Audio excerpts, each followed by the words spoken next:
Good evening for those of you catching the replay. Good evening, everybody. It's Money Monday. Today is Free Question Monday, so I'm taking questions if you have any about managing money, about saving, about paying off debt, about the home buying process. It's Free Question Monday. Good evening for those of you joining. Please let me know who you are as you come in so I know who I have on with me. Hey, Brother George, how you doing, sir?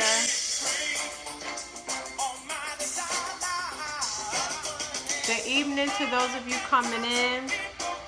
It's Money Monday and Free Question Monday, so I will be taking questions. I'm doing great, sir. Thank you. Glad you're doing well.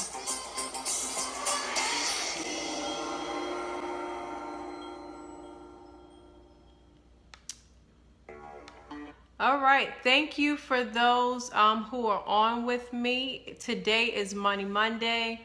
For those of you who don't know me, my name is Janae Murphy. I am the Principal Financial Consultant. Good evening. And co-founder of Hand in Hand Investment Solutions, where we focus on teaching individuals how to be better managers of their money and preparing them financially for home ownership. So everything that I teach is centered around the principle of good stewardship.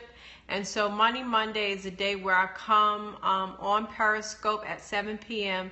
and I share financial tips and strategies to help either save money or build wealth. So that's what we do here every Monday. And so today, since the end of the year is upon us, I wanted to do Free Question Monday, just to take any questions if anyone had any questions, and also to give an update. So I've been doing this for about 2.5 months or so, and I noticed that the people tuning in from week to week is not really consistent. So you have some people who will join 1 week, but I may not see them again. You have some people who will tune in and the engagement will be really, really good, and people will ask questions and give comments. And engagement is everything when you're doing live broadcasts. So when you don't have people asking questions, when you don't have people making comments to help the conversation go along, it's like I'm talking to myself. So there's only 2 Mondays left in the rest of 2016.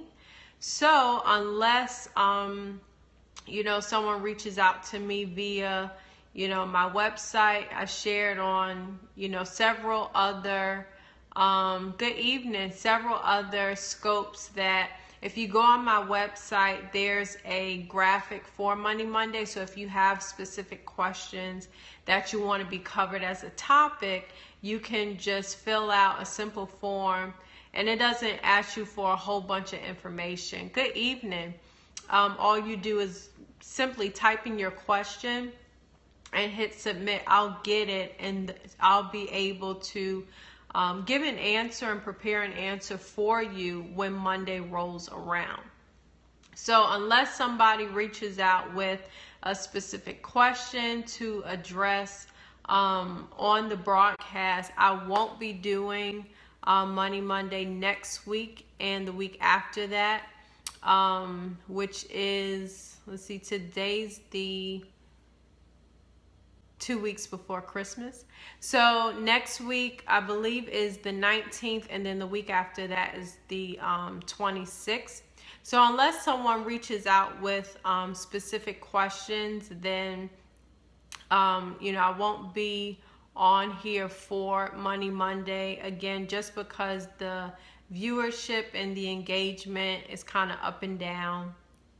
And I want to make sure that if I'm doing this, that it's helpful, that it's benefiting someone. And so if I don't have that interaction, good evening, if I don't have that interaction to know if the information is helping you, then I'm assuming that people aren't taking advantage of it. So again, for those of you just joining and for those of you catching the replay, it's Free Question Monday. So if you have questions on managing money, on saving, on paying off debt, on preparing for home ownership,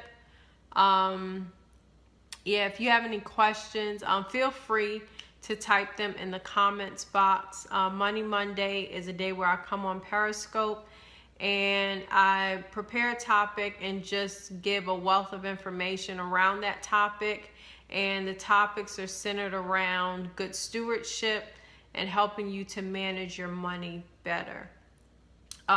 So I was talking about how the viewership and the engagement is kind of up and down from week to week. So for the next 2 Mondays, I won't be doing Money Monday, and I'm considering, as I'm recalibrating and working on new strategy for where I want to focus my time and my effort, I'm actually considering doing away with Money Monday altogether. So unless there are specific questions that people have, and I know that people are tuning in, and I haven't looked at who's catching the replay. So if there are people who are watching the scopes, enjoying the scopes, then I can continue to do them. But again, I only want to do them if I know that they're useful. So as of right now, there won't be another Money Monday broadcast after this week. So for those of you catching the replay, if you have tuned in previous weeks and you do want Money Monday to stay because it's been helping you, okay, $10,000 is actually a good down payment, depending on how much the house is. So the more expensive your house is, the more money you're going to want to put down. If you, oh yeah, that's plenty. So $130,000 house, 20% of that is $26,000. So if you're putting down $10,000, you're almost halfway there to paying off your PMI, which is primary mortgage insurance, and that adds an extra $100 to $150 onto your mortgage. So the more that you put down, it comes off of that $130, and so the mortgage that you're paying each month is actually less than it would be if you did not put down as much money. So the putting down $10,000 will help to reduce the actual price of the home. Yes, so it'll reduce the actual price of the home. So it will, you'll see it in your monthly payment. And I would think of, if you have a budget that you're doing, or if you know about how much your bills are each month, think about what number you're comfortable paying. You may already know that. And so when you go to meet with your loan officer, they can play around with numbers to show you, if you put down this amount of money and got X percentage rate, how much your monthly payment would be. And you want to make sure that it's something that's comfortable, because that's something you can expect to pay for 15 to 30 years or however long you decide to stay in the home.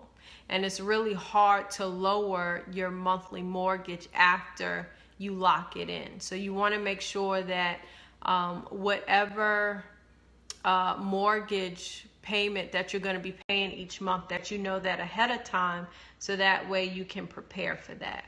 So I think that $10,000 is a great down payment for that price point. And let's see, you might be somewhere in the $900 range for your mortgage.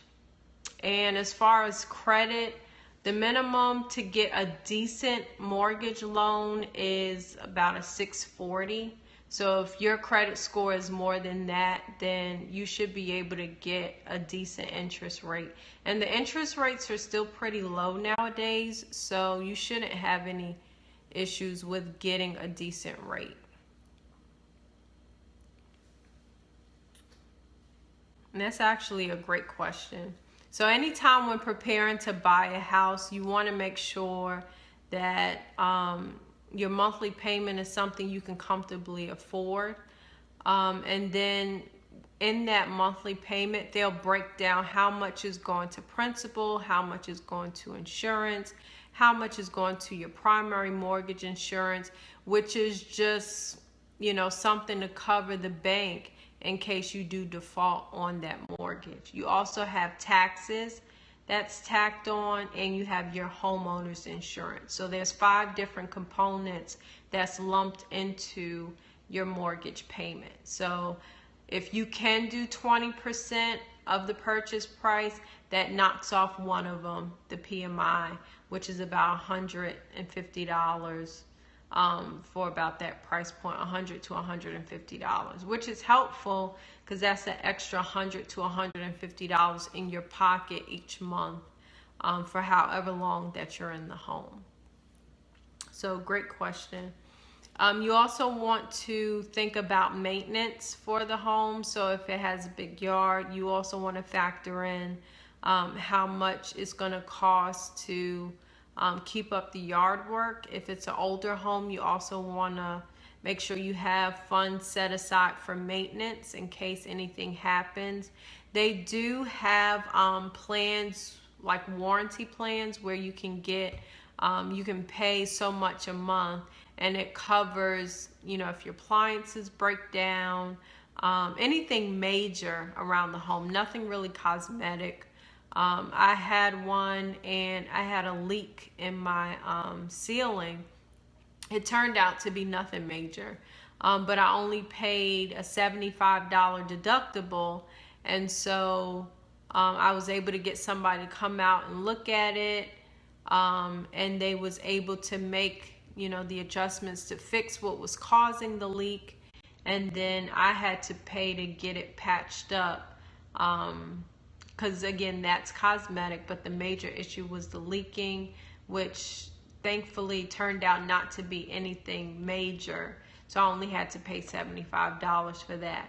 Now, had I gone to a plumber directly, that would have cost, the guy told me it would have cost me about almost $300. So I paid the money up front, so that way I wouldn't have to pay the money on the back end. So with the warranty agreements, you can either pay it for the whole year, or you can pay X amount of dollars each month, and that will cover all of your major appliances. Great question. So again, for those of you catching the replay, if you do have specific financial questions, just go to my website, handinhandinvestmentsolutions.com. It's linked in my bio here. If you scroll to the bottom, you'll see a link where you can type in your question, and that question will be featured in an upcoming broadcast. Get a new house or rebuild a house. I'm thinking about owning my house now. I'm renting. A new house or rebuild a house. Really, it's up to you. I know when I first started my home buying process, I did look at a new construction home. And the good thing about that is you can customize what goes into the home. So you can literally build your home from scratch. It's worth $60K and it's just fine, just older. Okay. So one thing you want to think about is, oh wow, that is older. Okay. Well, unless you are really wanting to upgrade or you're having a lot of maintenance issues, I can understand you wanting to move. But at that price point, that's actually rebuilt. Okay, okay. So yeah, you kind of have to weigh the pros and cons with moving to a newer house versus staying in your current house. Again, if you're paying a lot in maintenance, I can understand wanting to move. If it's just, you know, the house is old or dated and you want something a little bit more modern, then you want to look into the cost of doing a renovation versus, you know, starting from scratch. Because essentially what you're doing is you'll have to go through the process of both selling a home or, you know, finding a tenant to come into the home, and then property management. And then you'll also have to consider, you know, buying a new home. High heat bill, electric. Okay. Now, there are certain things you can do to make your home more energy efficient. So that's something that you can look into, and that may be less expensive than if you were to buy a new home. Because I'll be honest, a lot of the new homes that are being built nowadays, they're going up in less than 3 months. So you may buy a new home and, you know, think you're getting, you know, something brand spanking new, which you will, but the quality of the home may not meet your expectations because, you know, it was built quickly. So you want to be sure, if you are going to go that route of purchasing a new home, that you pretty much vet the builder and make sure that they put quality materials into the home. Some of these new homes that they're building, the walls are paper thin, they're not well insulated. So you want to make sure that you're asking questions to find out about that stuff. And you also probably should look into if the heating bill is a big thing for you. If you do have equity in your home already, you can use that equity to make improvements to your home. And that's something that you can discuss with your mortgage lender. You can look at making upgrades to the home so that way you can get better insulation. My heating bill, my home is, I get the square footage wrong. Actually, I got my computer here, so I'm gonna look it up now.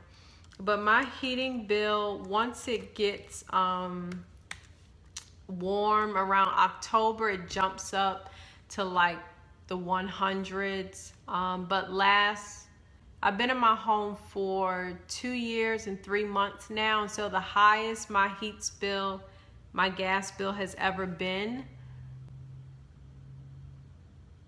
Oh, well, I appreciate that, because I was just talking about doing away with this segment, because from week to week is different. So I really appreciate the questions. But yeah, the most my gas bill has ever been was $199, and my house is 1,855 square feet. So I'm not sure how large your home is. Oh, from my eye doctor. Well, I appreciate you.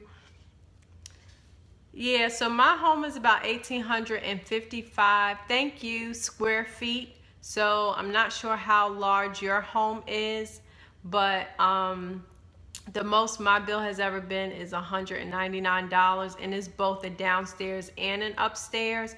And my house was built in 99, 1,200. Okay. So yeah, I'm not sure what your gas bill is in comparison to mine. $199. I don't like paying $199, especially when I thought that my heating bill was gonna be rolled up into my electric, but it's actually gas, which I think is more expensive. Ooh. Wow, yeah, that is really expensive.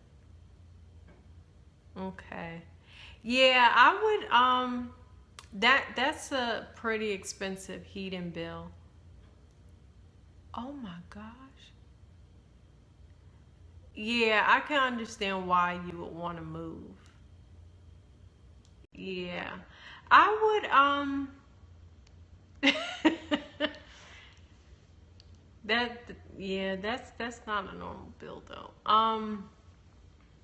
Aside from the immediate things you can do, like space heaters, or getting one of those units that has the power to heat a whole house so you can turn it off. Aside from that, wow, that's a lot. Yeah, it sounds like yeah, the construction of the home is not built to keep you warm. And I'm not sure what part of the country you're in, but you may want to look into the cost for, oh, you're in Virginia. What part of Virginia? You may want to look into, I would look into that, the cost for insulating the home, if you're willing to even go through that process of renovating. And the only reason why I bring that up, oh, you're near me. I'm in Henrico as well. Yeah. You know, they have the neighborhoods. Okay, that's very close to me. Yeah, you know, the neighborhoods around here, they're up and down. So I noticed that they have either really new developments or fairly new or really old. But I don't see a lot in the middle. But yeah, the resale value for homes around here, unfortunately, is not that great. No, I'm actually in the East End as well. I am off of Route 5, actually. So I'm in Montrose too. So I'm not far from you at all, which is crazy. Yeah, which is crazy. So yeah, the resale value, probably. So yeah, the resale value around this area, unfortunately, is not that great. So as far as renovation, I only mention that because if you have a lot of equity in the home, it's worth using money that you've already paid to do some upgrades. Yes, there is. But if you are ready to, you know, start a new chapter, you know, 130 is a reasonable price point. I would just make sure when searching for homes that you check into the insulation, and even making sure that it's central air and heat, and the heat is not gas, because gas tends to be more expensive. So yeah, if you have a lot of equity in your home, you know, and you're willing to, you know, go through a renovation, just for the sake of saving money from having to purchase a new home, then you can go that route to just see what the cost would be to do it. But if you're ready to start a new chapter, then I think $130,000 is a reasonable price point for a home. A $10,000 down payment is also great. And when going through that process of getting a mortgage loan, you know, the loan officer can work numbers, and you can even go on bankrate.com. They have calculators out there where you can estimate what your monthly mortgage amount would be. So if you put down, and actually you can just Google that too, mortgage calculator. So based on your down payment, you can just Google current interest rates just to get an idea of what the interest rates are out there. Yeah, that is reasonable. So yeah, at $130,000, you'll probably even pay less than that. So that $1,200 could include utilities as well. Oh, that's not bad. But yeah, with the gas bill, that kind of puts you way over. So yeah, it's up to you. But I would weigh the pros and cons. Again, if you have a lot of equity in your home, you may want to consider a renovation to get, you know, better insulation in the home. If you don't have a lot of equity, then it's not even worth it, especially around here, because the resale value is not that great. But if you don't mind staying in the home, if you like the home and the heating bill being high is the only thing you don't like about it, then I would consider looking into the cost for renovation. If you're just ready to move, start a new chapter, you know, I definitely can understand that. I would just make sure you ask those questions about insulation. I'll take any house with a garage like mine. Yeah, that's a reasonable wish list. So yeah, it sounds like whatever house you would consider definitely needs to be well insulated and have a decent sized garage, which I don't think is unreasonable at all.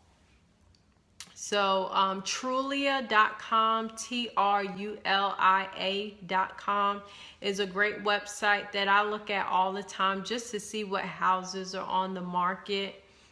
If you have a realtor, they can give you access to the MLS where you can see houses that are on the market.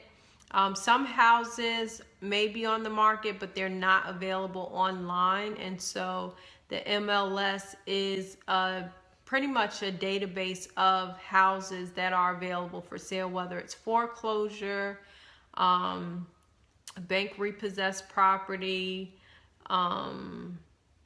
everything that would go on the market goes through the MLS. So if you have a realtor, you can just request that they set up a search for you, so that way you can see what's out there and in the areas that you're looking for. So if you want to stay in this area, I believe it's 40.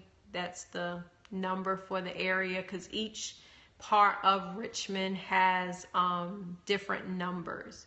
So if you go to Chesterfield, I think they're like in the 60s. So you can have that done. So I really appreciate you asking that question, because we did 2 to 3 weeks we spent on the process to prepare for home ownership. Now, I am a homeowner. Oh, I really appreciate that. And I would encourage you, because I won't be on here for the next 2 weeks unless there are specific questions, to connect with me on Facebook. So that way, aside from these broadcasts, unless I get specific questions to address. So my website, handinhandinvestmentsolutions.com, is actually linked in my bio. And so if you scroll to the bottom, you'll see Money Mondays.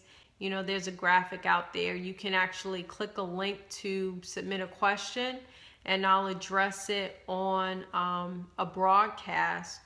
Or when you go to the website, you'll see my social media links, so you can just click Facebook to follow me on there, because everything that I do, it will be on Facebook. So even if I'm not doing a broadcast, thank you so much for the hearts.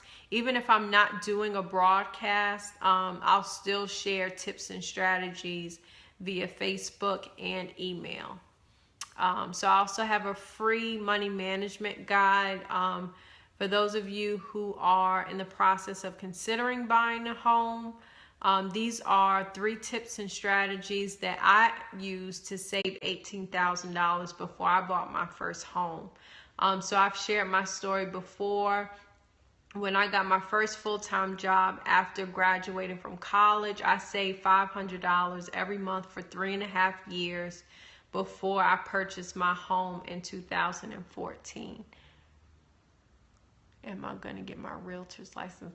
I actually thought about that. I actually thought about that, because my long-term goal is to provide pre-purchase home ownership counseling.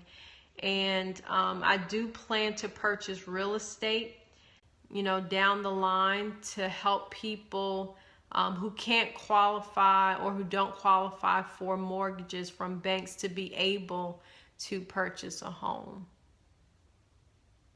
Oh yeah, I can definitely understand that. I can definitely understand that. So yeah, no, I don't speak French.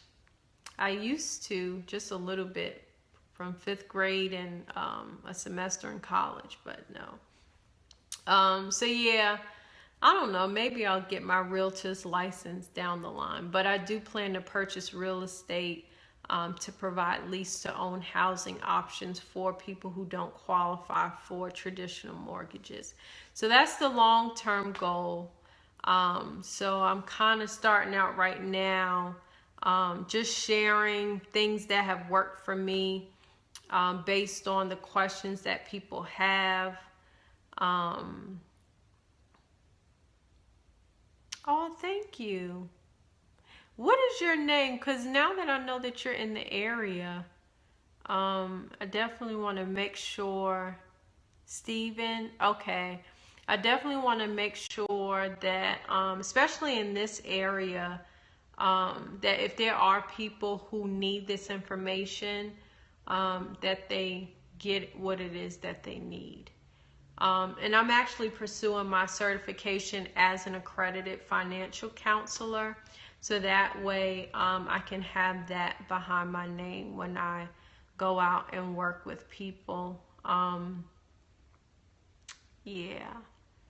So yeah, Stephen, please make sure you go out to my website so that way you can connect on me with Facebook, through Facebook.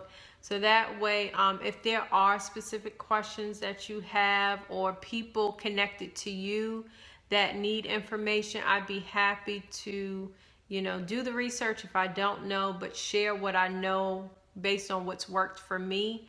I'd be happy to do that. Because at the end of the day, and I'm a Christian, I hope that doesn't offend any of you. But at the end of the day, I believe that my purpose here in the earth is to help conform people back to the original idea God had in mind when he placed us on the earth. And so he designed us to be good stewards and to be trustworthy over, to be trustworthy over the things that he's given us.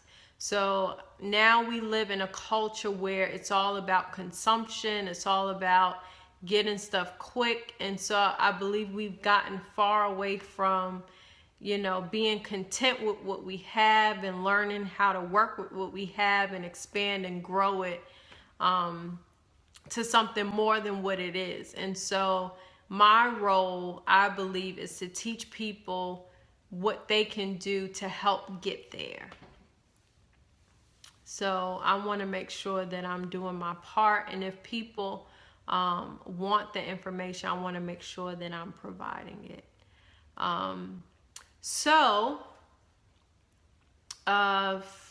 I wish all of you a Merry Christmas and a Happy New Year. As I shared earlier in the broadcast, I won't be doing Money Monday next week or the week after. And I'm considering doing away with it unless, I know that people have questions that they need addressed. And so if you have questions, you can visit my website, handinhandinvestmentsolutions.com. If you scroll to the bottom of the page, you can submit a question to be featured as a topic for the broadcast. You can also, on the website, connect with me on other social media channels, mainly Facebook. Outside of Periscope is where I am pretty often. So please make sure you do that.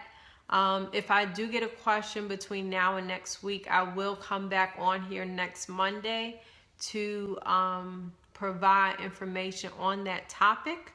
But otherwise, there will not be a broadcast for the next 2 weeks, just because I'm starting to shift gears and really narrow down my focus on where I want to spend my time and energy as I go into the next year. So I really appreciate the questions and engagement tonight. I really appreciate the hearts. Thank you all so much. And for those of you who may be catching this late, you can go ahead and catch the replay.